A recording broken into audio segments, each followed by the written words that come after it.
Amém. 1 Timóteo capítulo 3 diz: fiel é a palavra.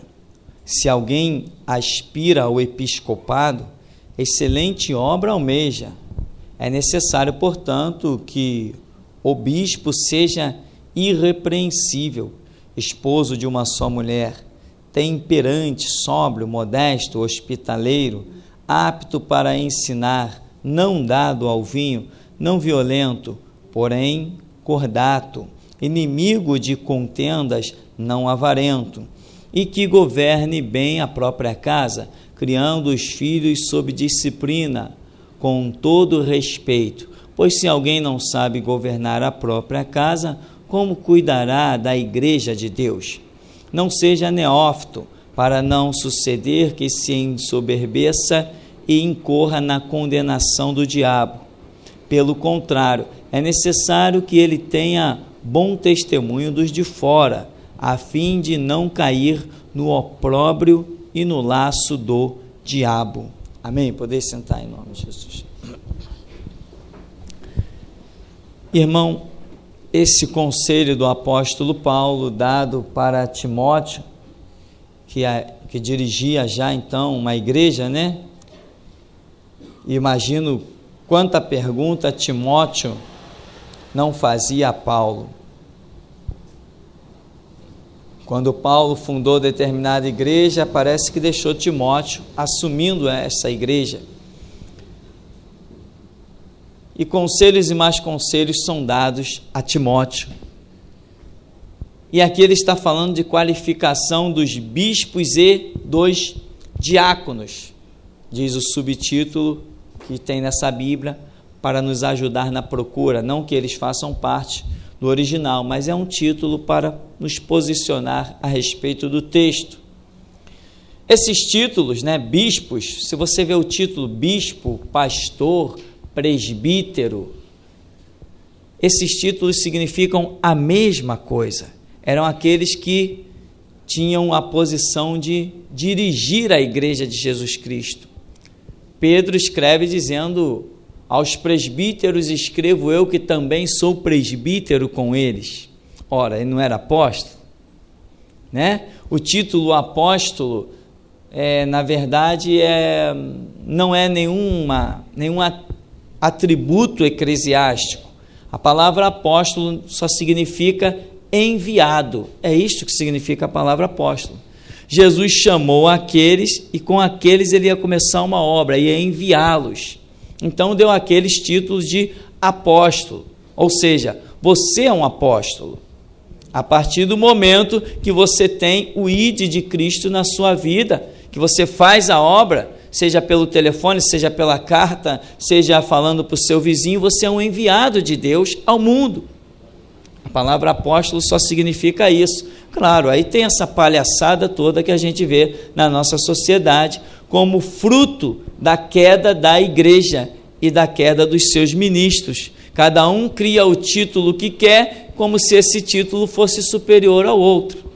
Por exemplo, aqui, o que eu faço aqui? Aqui, em outras palavras, né, vamos falar assim grosseiramente, aqui eu mando e desmando, mas não sou apóstolo. Eu não sou o apóstolo primaz. E, no entanto, tem um monte de gente por aí com o título de bispo que apenas obedece. É sujeito a outros homens dentro de um ministério hierárquico. Então, o título dele não é maior que o meu. Eu sou pastor, sou fundador de uma igreja, coordeno os trabalhos, e ele não pode fazer isso. Ele é bispo, mas ele só recebe ordens, não pode fazer nada. Então, muita gente pensa: eu sou bispo. Você não é nada. Inclusive, o pastor da Universal, que estava furioso, me ligou, né? E ele dizia assim: eu sou um pastor. Eu falei: engano seu, você é um empregado. Na Universal não tem pastor, só tem empregado. Aí mesmo, irmão, que o homem queria passar pelo telefone de qualquer jeito. Ainda bem que o fio estava enrolado. Então, irmão, aqui esses nomes nada interessam. O que interessa é o serviço. Jesus nunca vai dizer assim: Ah, você é o quê? Bispo? Vem cá, bendito do meu Pai, aqui está o galardão para os bispos. Aqui está o galardão para os apóstolos. Aqui está o galardão para os enviados não sei de quê. Aqui está o galardão dos missionários. Aqui está o galardão dos pastores. É assim que a Bíblia mostra? Não. Aqui está o galardão pelas suas obras. Deixe que as suas obras sejam maiores que os seus títulos. Seja esperto. Eu sou esperto. Te digo uma coisa, irmão, eu sou esperto. Desde quando eu era apenas um membro da igreja, eu já trabalhava muito mais que muito pastor. Eu quero que as minhas obras sejam sempre superiores a qualquer título. Porque um dia eu não receberei galardão pelos meus títulos, mas sim pelas minhas obras. E lá nós veremos a diferença. Amém? Porém, essa é só uma introdução a respeito dessa confusão de títulos que tem por aí, né? Tem um homem até que ele se intitulou apóstolo. Depois, um monte de gente começou a copiá-lo, se chamando também apóstolo. Aí o que ele fez? Ele passou a se intitular apóstolo primaz. E tinha uma turma na igreja que dizia assim, é o apóstata primata. Falei, perfeito. Apóstata primata fica muito melhor para ele do que apóstolo primaz, né? Um louco que prega predestinação. Também nos ligam eles de vez em quando, porque os irmãos foram espalhar o CD que fala da predestinação lá na área deles, eles também estão meio tontos. Deixa ligar à vontade. Quem sabe numa dessa Deus nos dá a graça de lhes dar uma palavra que lhes possa arrancar do caminho da perdição. Nós estamos aqui para isso. Então, querido, aqui Paulo está falando, Timóteo, olha, o negócio é o seguinte, se alguém deseja o episcopado, ou seja, o pastorado, dirigir a igreja de Deus, deseja uma excelente obra, essa obra é excelente. Embora a gente veja alguns pastores dizendo assim, olha, irmão, se eu pudesse sentar no banco e esquecer esse negócio de liderança, ficar quietinho lá no banco, é o que eu queria. Porque realmente, às vezes, tem uns períodos, umas fases, umas situações que não é moleza não encarar, meu irmão. Mas se alguém está numa posição que Deus botou, Deus já preparou, amém? Deus já capacitou para aquela posição. Então, Paulo diz, se alguém deseja sair, deseja uma excelente obra. Aí diz assim, porém é necessário que o bispo seja irrepreensível, esposo de uma só mulher, temperado, sóbrio, modesto, hospitaleiro, apto para ensinar. Apto para ensinar. O que adianta ter um bispo, ou um pastor, ou seja lá, um dirigente, um líder que for, e não ter aptidão para ensinar? Se não tem aptidão para ensinar, não tem chamado para o episcopado. Mas você conhece umas igrejas por aí. Se não conhece, eu te levo em algumas. Que você vai lá, cadê o pastor? Está passeando.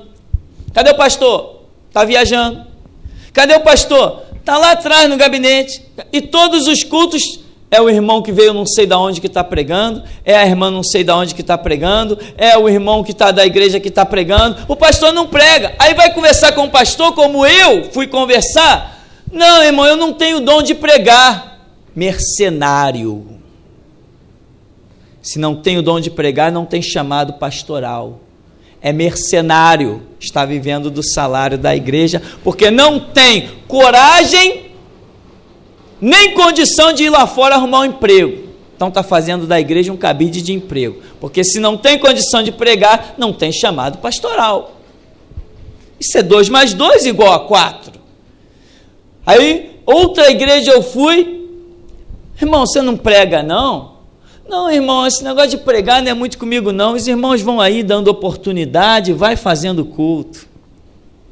Mercenário, quer aparecer, quer destaque, quer estar à frente da obra. Irmãos, quando eu me converti, eu não tinha coragem de dar um folheto na mão de ninguém. Se existiu uma pessoa tímida nesse mundo, era eu. Deus foi realizando uma obra,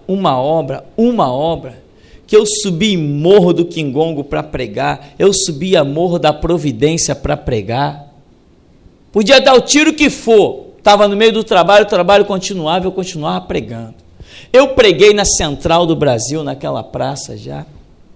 Eu já preguei em tudo que é estação de trem, que vai, antigamente era o Paradouro, que ia até Deodoro, agora eu não sei como é que funciona isso. Eu preguei em tudo que era estação daquela. Eu pregava, sabe como? Na escada. Quando você prega na escada, todo mundo te ouve, aquela multidão parada ali. Eu vi gente se converter assim na plataforma. Dentro do trem eu pregava, e quando eu saía de cada evangelismo que eu saía, eu dizia assim: meu Deus, só tu podias fazer uma obra dessa, só tu, verdadeiramente há um Deus. Aleluia. Porque um homem que tinha os lábios travados como eu, de repente a língua soltou de uma maneira inigualável. Se há um chamado, a coisa tem que aparecer. Então, tem que ser apto para ensinar. Tem que ser. Tem que ter o dom, tem que ter o talento. Se tem o chamado, se Deus colocou naquela posição, os frutos daquela posição têm que aparecer. Então, meu irmão, cuidado. Amanhã depois você pode mudar de cidade, sei lá, certo ou errado. Pode parar num lugar e você vai procurar uma igreja, você é servo do Senhor. Cuidado com a igreja que você vai procurar. Não tem um monte de gente aí vivendo debaixo de maldição, porque estão congregando em lugares com mulher pastora? Meu irmão, foge disso. Escapa disso. Foge com todas as tuas forças. Mulher com título de pastora não é bênção, é maldição, é desgraça para a igreja de Jesus Cristo. Foge disso. Tem dúvida? Entra no teu quarto, fecha a tua porta e fala com teu pai. Aqui, ele está dizendo um monte de regra. Esposo de uma só mulher, né? Está especificando, porque naquele tempo isso aí não existia. A própria nação de Israel permitia ao rei ter quantas esposas quisessem, e o homem da sociedade comum, legalmente, ele poderia ter 2 esposas. O critério era apenas um, desde que possa sustentar as 2. Esse era o critério que a lei exigia. Mas vem Paulo e traz esse prumo e coloca para Timóteo: olha, tem que ser marido de uma só mulher. Critérios que na visão de Paulo vão sendo colocados, e ele ainda diz: não dado ao vinho, né? Não dado, quer dizer, dado é entregue. Então ele não está dizendo que o homem não poderia beber vinho. Se alguém quiser dizer, que diga, é problema dele com Deus, é responsabilidade dele. Eu só falo o que a minha Bíblia fala, né? Eu só falo o que a minha Bíblia fala. Então aqui está dizendo, não dado ao vinho, né? Eu não estudei muito, mas o pouquinho que eu estudei dá para entender que aqui não está dizendo que ele não pode tocar em vinho, não, está dizendo que ele não seja dado ao vinho. Amém? Comer é pecado? Não, mas a glutonaria é. E a mesma coisa, beber é pecado? Não, mas a embriaguez é. A própria Escritura diz, não vos embriagueis com vinho, mas enchei-vos do Espírito. Né? Não vos embriagueis. Então, quer dizer, o obreiro ele tem que ter o seu estado de sobriedade. Ele tem que ser o tempo todo consciente. Lembra, lá no Antigo Testamento, a Escritura diz que o sacerdote, no dia em que ele fosse ministrar perante o Senhor, ele não poderia beber vinho. Naquele dia em que ele tivesse, como Zacarias, né? Coube a ordem sobre a sua turma e Zacarias foi ministrar lá no Senhor. Naquele dia ele não poderia tocar em vinho. Para quê? Para que quando ele chegasse perante o altar do Senhor, fizesse tudo certinho como tinha que ser feito, com total sobriedade. É isso que a minha Bíblia diz, e foi por ela que eu conheci Jesus até aqui. Amém? Se alguém quer falar diferente, que fale. Eu só posso falar segundo a minha consciência. Uma vez uma pessoa me perguntou assim, mas você não pode falar certas coisas? Porque se você falar certas coisas, as pessoas abusam. Eu falei, é problema delas, se abusar, ir para o inferno. Mas eu não vou sepultar a verdade por causa da libertinagem de ninguém. Cada um tem que ter o seu culto racional. Verdade é verdade, libertinagem é libertinagem. Muitos usam a liberdade que há em Cristo Jesus para bagunça, para as suas anarquias. O que eu tenho a ver com isso? Eu vou continuar pregando a verdade, porque eu não posso pregar contra a minha própria consciência, não consigo isso. E diz que seja inimigo de contendas e não avarento. Claro, já pensou um obreiro avarento? Aí, meu irmão, obreiro avarento, aí você vai ver a campanha do dá o teu tudo, que o camarada é avarento. Ele começa a falar de João 3,16, do amor de Deus, ele vai acabar em Malaquias 3,10. Ele é avarento. Ele começa a falar de que Deus deu o seu filho e vai falar dos dízimos de Abraão. Ele não vai conseguir escapar disso, ele é avarento. Toda a palavra dele vai ser revertida para arrancar alguma coisa do seu bolso, porque ele é avarento. E aqui não pode ser, e Paulo está dizendo para Timóteo, olha, isso aí tem que ser um testemunho até visto pelos de fora. Não foi isso que ele está dizendo aqui? Que tenha bom testemunho dos de fora. Entende, irmão? Porque esta é uma realidade. Os de fora, veja bem, os de fora não são os de fora da igreja. Não, os de fora aqui não são os de fora da igreja, não são os ímpios. Já pensou se nós dependêssemos de testemunho do ímpio? Os de fora aqui significam aqueles que não estão na liderança, que não estão no episcopado, mas são servos do Senhor. É isso que está dizendo aqui. Então, aonde eu queria chegar? Ele diz, pois se alguém não sabe governar a própria casa, como cuidará da igreja de Deus? Que ele fala que tem que governar bem a sua própria casa. Irmãos, a sua casa está arrumada? Como é que a sua casa está arrumada? Você diz, pastor, o sofá está no lugar, antes de sair de casa eu botei o banquinho no canto. Não, não é, né? A sua casa está arrumada? O que é a sua casa arrumada? É a sua vida arrumada. Amém? Não é a sua casa, é a sua vida. O que é a sua vida arrumada? É a sua conduta. Eu vou contar uma coisa para você, não sei se você vai me criticar, ou se você vai dizer assim, poxa pastor, você já vacilou. É claro, né? Por isso o sangue de Cristo nos purifica de todo pecado. Amém? Mas, irmãos, quando eu trabalhava por aí em empresas, coisa difícil para mim era chegar naquele horário. Não era só a dificuldade dos ônibus, a condução que era um horror nos horários que a gente precisa, mas eu tinha uma dificuldade de chegar nas empresas naquele horário certo. Ou eu chegava em cima da hora, ou eu chegava 2, 3, 5 minutos atrasado.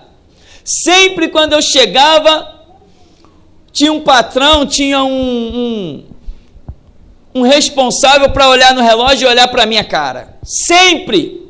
Mas eu vou te dizer uma coisa.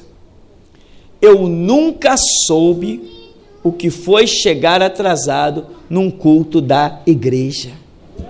Eu nunca soube, e isso me deixava impactado. Às vezes eu dizia assim, amanhã eu não vou chegar atrasado. Eu botava relógio para despertar, quando eu pisava dentro da empresa, atrasado. Mas eu nunca soube, nos cultos das igrejas, eu nunca chegava atrasado. Quando eu me atrasava, era porque estava esperando alguém. Quantas pessoas eu deixei para trás, que eu falei, não dá mais, não te espero mais, não te chamo mais, porque se tem uma coisa que eu detesto, é chegar atrasado no culto da igreja. Se eu não pegar a primeira oração, parece que o culto todo não aconteceu nada. Então, esse é o zelo, a sua vida.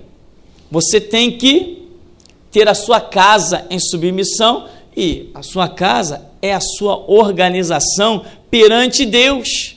É Deus que julga se a sua casa está arrumada ou não. Porque os outros não importa o julgamento dos outros. Importa o que Deus pensa da sua vida, como Deus olha os seus atos.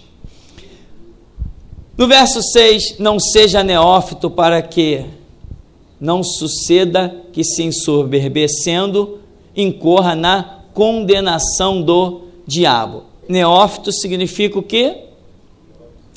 Aquele que é novo em alguma coisa, em alguma atividade. Paulo está dizendo, olha, o bispo, o dirigente da igreja, não pode ser uma pessoa nova no evangelho, nova na igreja, nova na doutrina. Não pode ser. Porque ele vai cair na condenação do diabo. Ele vai se ensoberbecer. Irmãos, antes de nós assumirmos a obra neste lugar, depois de mais de 10 anos de evangelho, 12 anos de evangelho, antes de assumirmos a obra neste lugar, já tínhamos 12 anos de evangelho. Nesse tempo eu vi muita gente assumir obra, muita gente ser consagrada a pastor, muita gente receber título, muita gente viajar por aí com outros homens, eu vi tudo isso. E todas essas pessoas hoje se encontram desviadas, porque eram neófitos. O que é um neófito? Não é só o novo simplesmente, mas é aquele que não está preparado para aquela obra. Ele é novo para aquela obra. Você, quando entra numa empresa, você entra fazendo alguma coisa, mas tem outras coisas que você não pode fazer. Por quê? Não adquiriu experiência, não adquiriu conhecimento. Assim é a igreja. Quando você entra na igreja, você já pode fazer umas coisas, mas não pode fazer outras. Amém? Essa é a realidade.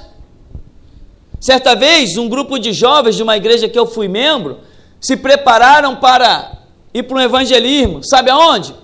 Não teve um tal de Rock in Rio? Uma vez aí, o primeiro movimento do Rock in Rio, os jovens, o presidente da mocidade, vamos evangelizar, vamos distribuir folheto no Rock in Rio. Quando eles botaram o pé naquela área, Deus falou assim para o líder, tira todo mundo daí, rápido, não deixa ninguém distribuir nem um folheto, sai correndo. Ele se desesperou, catou os jovens, vão embora, desesperado. Depois Deus foi dando o recado para ele, por quê, e as pessoas questionando, e ele falou, olha, Deus falou o seguinte, os demônios naquele lugar eram principados tão terríveis, que nem todos do grupo estavam preparados para aquele tipo de trabalho. Ali haveria investida do diabo tão pesada, que aqueles jovens seriam feridos tão seriamente, que se desviariam e nunca mais iam querer saber de Jesus. Isso foi o que ele transmitiu. Depois de já estar lá no meio, com folheto e tudo.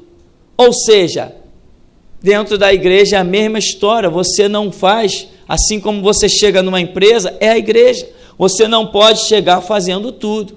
Mas chega uma hora que você já não é um neófito. E você está habilitado para quase todos os trabalhos. Para qual trabalho você estará habilitado? Para o trabalho que Deus te recrutar. Se Ele te recrutou para aquele trabalho, é porque Ele não considera você um neófito para aquilo. Lembra da parábola dos talentos, que o Senhor repartiu a cada um? Segundo a sua própria capacidade. Então é Ele quem tem que te separar. Porque se os homens te separarem, os homens podem te jogar na cova dos leões, na fornalha de fogo ardente. Os homens podem te colocar em maus lençóis, e é isso que nós estamos vendo por aí, com as chamadas igrejas das oportunidades. Quantas vidas destruídas, quantas pessoas feridas, Aqui mesmo nesse lugar eu entreguei um recado para um irmão. Falei: irmão, sai de trás daquele púlpito que o diabo vai te frechar lá atrás, vai acabar contigo. Não, mas eu fui consagrado. Eu falei: eu não fui. Sai de trás daquele púlpito, que esse pastor que te colocou lá é um mercenário, é um ladrão. Eu falei assim: eu nem conheço ele, mas pelo que ele está fazendo contigo, ele é um mercenário, é um ladrão, ele vai acabar contigo. Sai de trás daquele púlpito, não chegou o teu tempo, não chegou a tua hora. Não. E agora? Está desviado. Está desviado. Pessoas que tinham um grande chamado de Deus, que Deus já tinha mostrado, agora estão desviados. Porque você não pode ir aonde Deus não te manda. Teve um jovem que numa terça-feira de carnaval nós resolvemos abrir a igreja. Esse jovem entrou aqui e se converteu.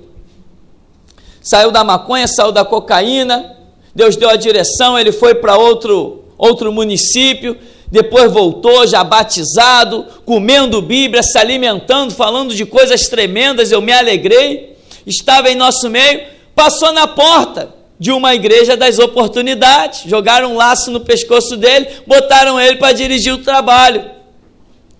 Ele veio falar comigo, eu falei: olha, não é a sua hora. Você é muito novo para isso. Sua hora é de aprender Bíblia. Você não pode falar sem primeiro aprender, não pode falar sem primeiro ouvir. Mas você sabe como é, né, irmão? Títulos e destaques mexe com a cabeça do ser humano, mexe terrivelmente. E aí queriam levá-lo para ser consagrado, não sei aonde. Ele veio falar comigo: olha, estão querendo me levar para ser consagrado, mas eu abri na Bíblia e vi Paulo falando para Timóteo que o neófito não pode assumir nada. Eu falei: então Deus já está falando contigo, o que mais você quer que eu diga? Não resistiu, continuou à frente de igreja e hoje voltou para maconha, para cocaína, para prostituição. Alguém vai dar conta, é claro, alguém tem que dar conta, se servimos um Deus de justiça. Mas é isso que acontece nas chamadas igrejas das oportunidades. As pessoas não estão preparadas, mas o líder mercenário, ele quer segurar a pessoa, nada melhor do que dar um cargo. Tem um monte de igreja por aí fazendo consagração de pastora. Normalmente a vida dessas mulheres consagradas a pastora, é por isso que os meus inimigos não gostam de me ouvir falar. Normalmente a vida dessas mulheres consagradas a pastoras são vidas que financeiramente são ótimas.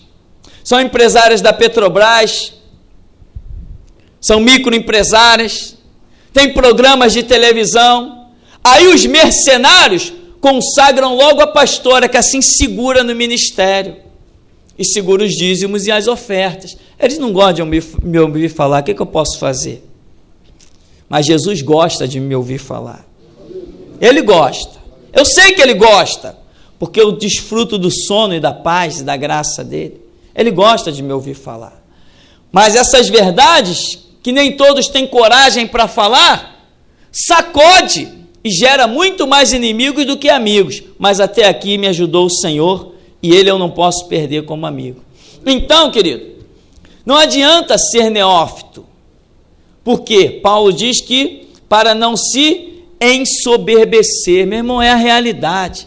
Você não pode botar uma pessoa nova para fazer nada.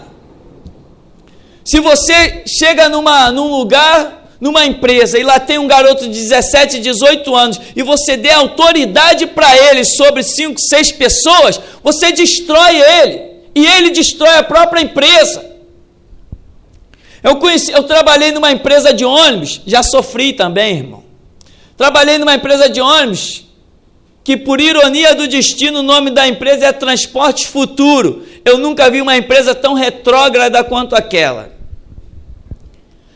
O chefe lá da garagem do ônibus era um garotão desses viciados em maconha e cocaína, e botaram um camarada lá para liderar 50, 60 homens. Ele se achava o máximo, ele era a desgraça da empresa.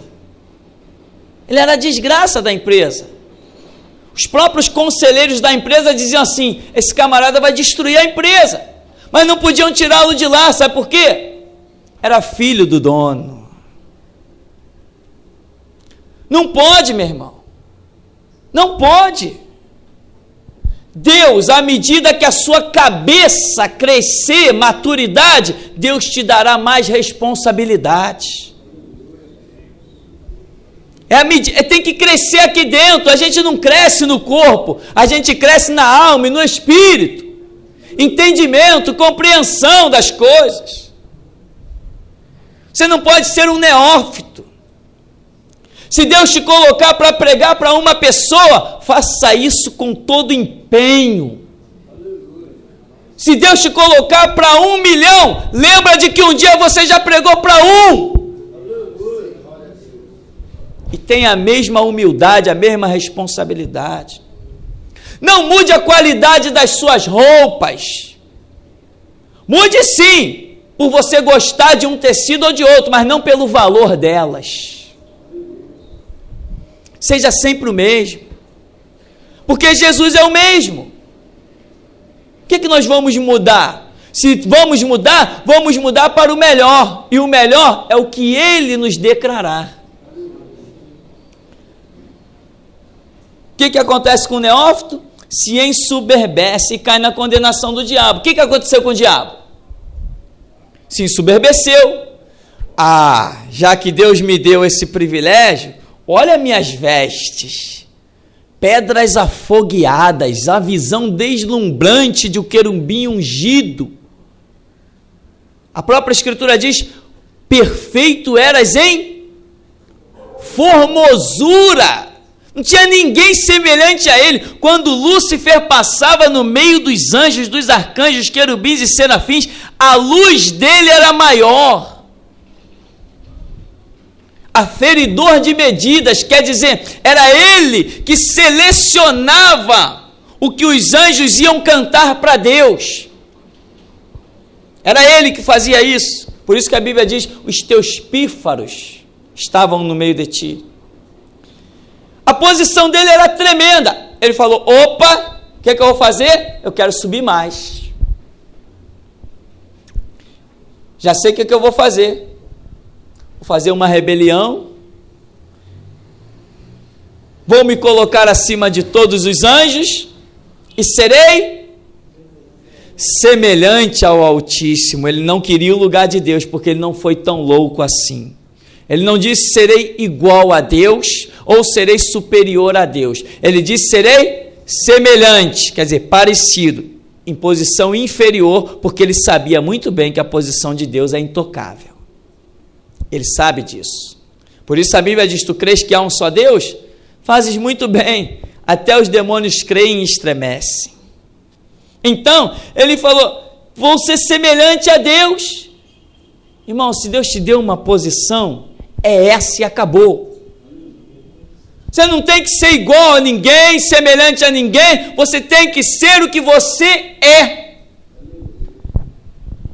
Não adianta olhar para o lado e dizer: o meu irmão está fazendo uma obra maior que a minha. Ninguém está fazendo obra maior que a minha, porque a obra que eu realizo, Deus colocou na minha mão. Ele me olhou, me responsabilizou, Ele me viu em condição, Ele investiu na minha vida para que eu realize o que Ele me mandou realizar. Não tem obra maior que a minha. Se a minha obra não for feita, ficará um espaço, uma lacuna no reino de Deus. Não tem obra maior nem obra menor. Ele reparte a cada um segundo a sua própria capacidade.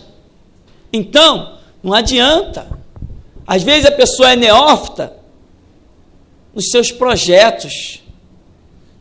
Sempre que você cria um projeto, você acaba sendo neófito, se você levar adiante o seu projeto sem a confirmação de Deus. E outra coisa, irmão, isso aqui é mais pesado que tudo na vida. Meu irmão, tenha humildade e valentia de saber voltar atrás.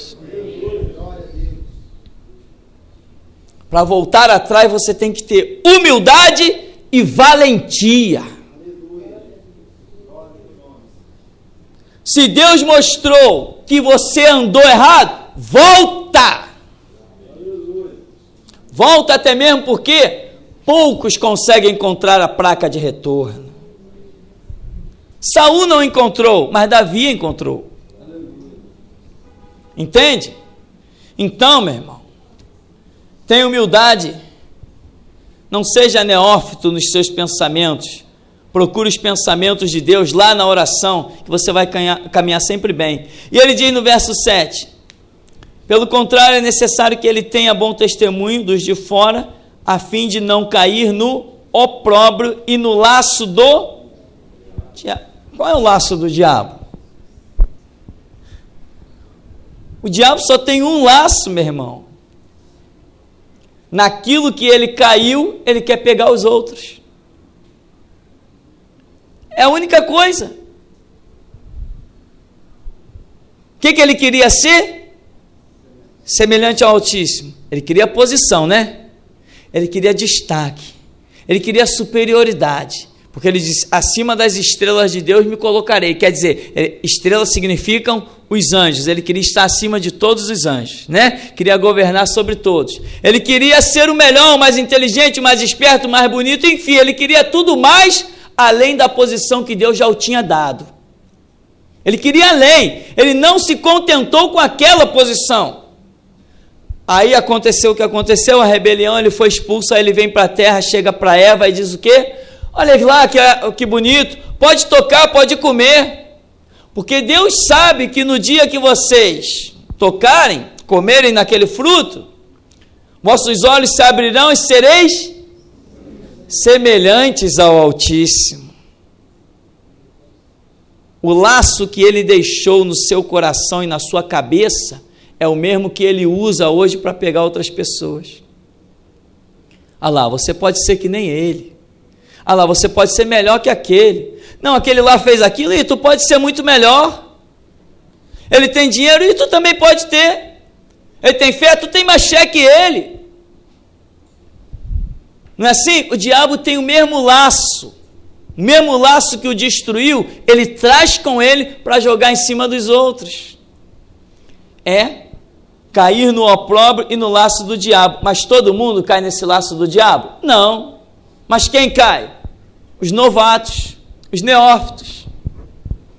Os neófitos caem. Por quê? Porque não tem a maturidade. Mas como que você vai adquirir maturidade? Pelo que nós estamos cansados de ensinar. Não seja o que Deus não disser que você é, não faça o que Deus não mandar você fazer, tenha humildade e valentia para voltar atrás no passo errado. Passo errado todos nós damos. Lugar de santo é no céu, na terra só tem pecador. Passo errado todos nós damos. A Bíblia diz, miserável é o homem pós-cinza. A Bíblia diz que todos pecaram e destituídos estão da glória de Deus. Deus não conta com pecador, mas conta com pecador arrependido. Deus não conta com quem vive mergulhado no pecado, mas conta com aquele que reconhece o seu estado pecaminoso e estende a mão para o alto. Com esse Deus conta. Isso é maturidade.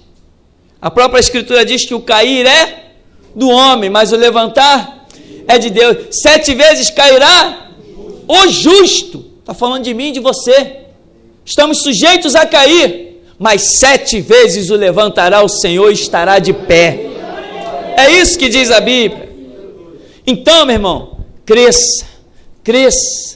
Você quer ser um pastor? Olha, Moisés disse assim, quem dera que todo Israel fosse profeta e que Deus lhe desse do seu espírito. Essa nação precisa de pastores, essa nação precisa de pregadores, essa nação precisa de gente de fé para expulsar a legião de demônio e curar enfermo. Precisa. E você quer isso.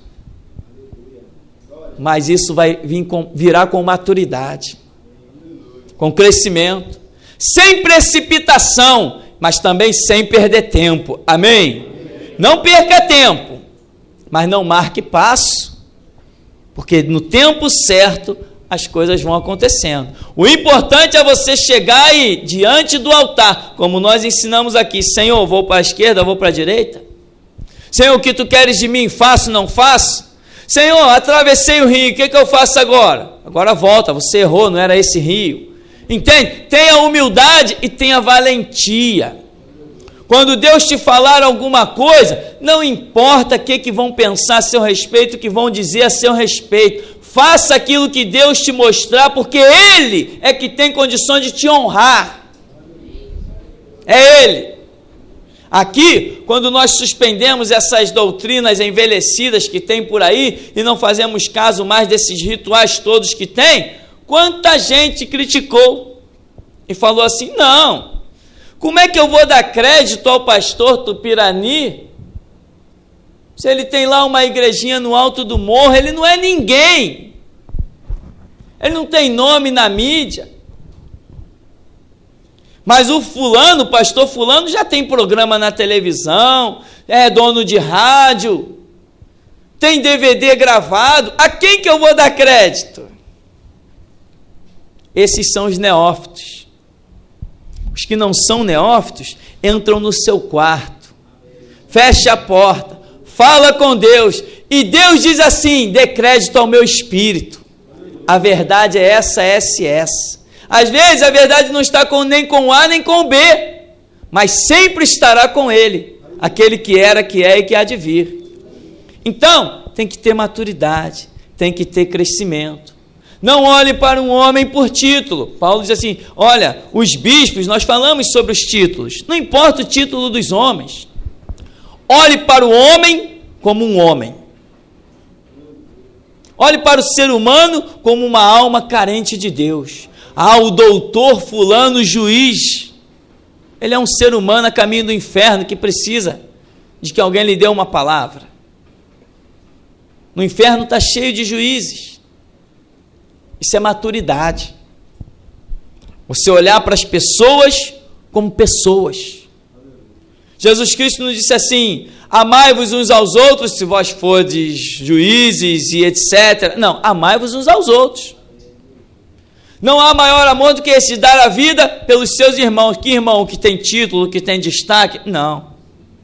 Caminhe então, irmão, na humildade, na simplicidade, e não seja neófito. Cresça na intimidade do seu quarto, na intimidade da Escritura, deixa que o Espírito Santo ministre ao seu espírito. Por quê? Assim você nunca cai.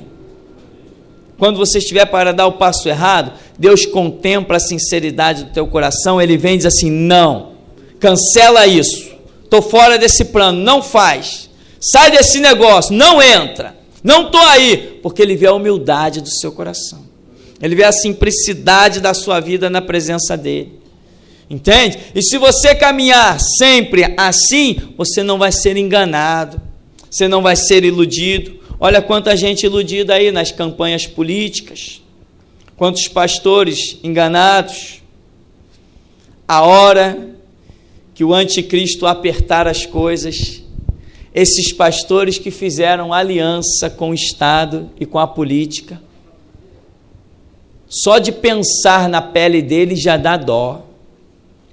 Hoje está tudo bem, mas o anticristo já está no mundo. E eles estão tendo atitudes de neófitos. Foram os nossos irmãos lá do começo, depois que os apóstolos primeiros faleceram, os nossos irmãos do começo fizeram aliança com o Estado, lembra? Porque eram neófitos. E hoje, pastores aí veteranos estão tendo atitudes de neófitos. Espera só mais um pouquinho.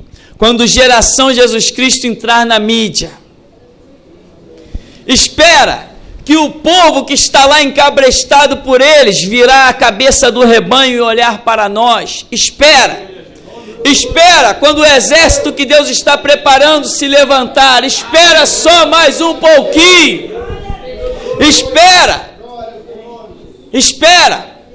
Quando eles disserem também, e é a verdade, já era, eles estão encabrestados, estão entrelaçados, acabou para eles. Quando eles reconhecerem, Deus já não contará mais com eles. Mas ainda há um povo que nós vamos encontrar. Amém, querido? Então atente para a oração para o estudo bíblico, porque ali você adquire experiência. Adquire experiência. Ore, clame, encare o diabo confiado na palavra. Deus não te olha como um neófito. Sabia disso? Porque Ele já vê o teu amanhã.